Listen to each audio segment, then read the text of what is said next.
As Elden Ring approaches, we got to take one last step into the lands between to try and uncover what little we can about the game's expansive, daunting world. In our recent preview of Elden Ring, we were given roughly 6 hours to play the game from the start, unencumbered by the huge white walls of mist that locked players in the opening area during the recent closed network test.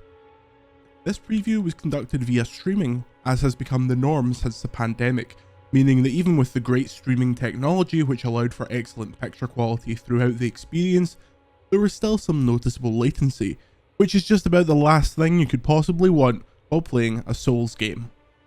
Also, between our first preview, the closed network test, and this final preview, we've played the opening hours of the game 3 times, so we thought, why regale you with the tales of the incredible dragon fight in the watery basin, which is still breathtaking, or the horrific multi-armed crab monster that haunts the halls of the castle on the hill, when we can instead go on an adventure into the uncharted territory of the lands between.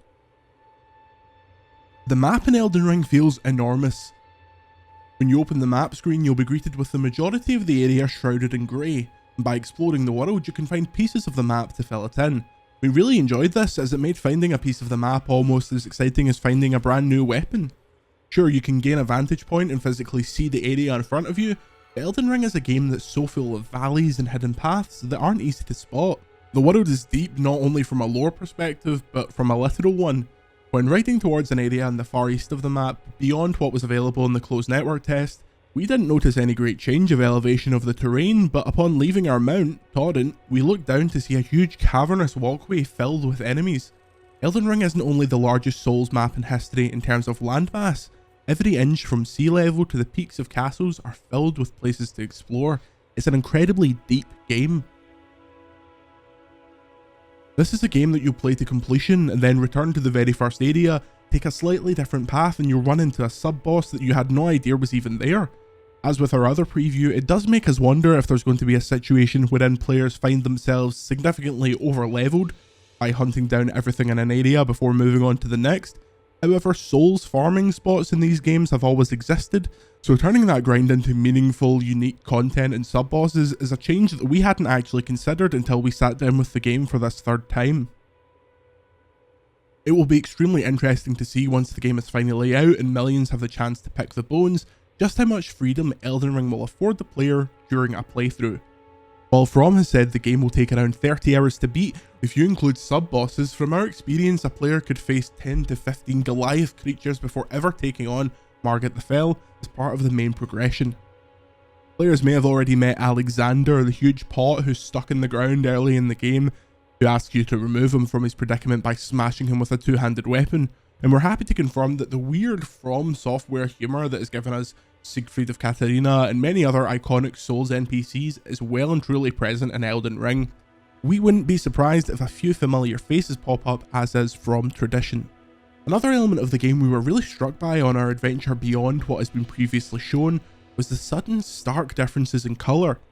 While the player may have experienced the lush green forests of the opening area, just beyond them in any direction are vastly different environments, including some that are unlike anything that has been seen in a Souls game before, which is some achievement considering that this is arguably the 7th title in a From family of games designed to kick your teeth in. Even the areas that evoke older games, like the castle which calls to mind Demon's Souls, feel unique. This isn't simply a case of Elden Ring playing the hits. This is aided by environment design that has never looked better. The halls of the castle are bathed in warm firelight, there are long drawing tables covered untouched for years, perfectly set up for you and your foe to roll around in and smash to pieces. From our experience, Elden Ring's gameplay and world feel like they're going to deliver on the almost unprecedented expectations players have for the game. The variety in combat and precision with which it's delivered is a hallmark of a team that has been making incredible games for over a decade and refining a formula that was already exceptional when it debuted.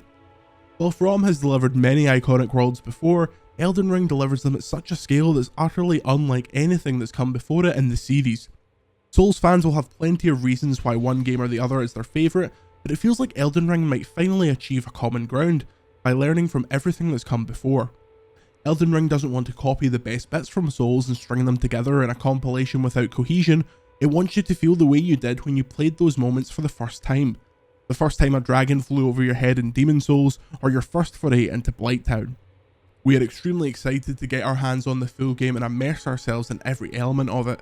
The one real question mark is how the larger narrative will play out, and if From takes steps towards making the lore and story of Elden Ring more prominent.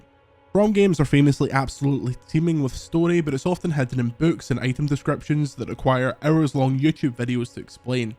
From the narrative elements that we got to take a look at and won't spoil, we're confident that the game will take a step in the right direction when it comes to explaining what's actually going on, without losing any of the mystery that captivated players in the first place. Expect a full review of Elden Ring close to launch, and until next time, be sure to subscribe to VGC. I'm Jordan Midler. See you later.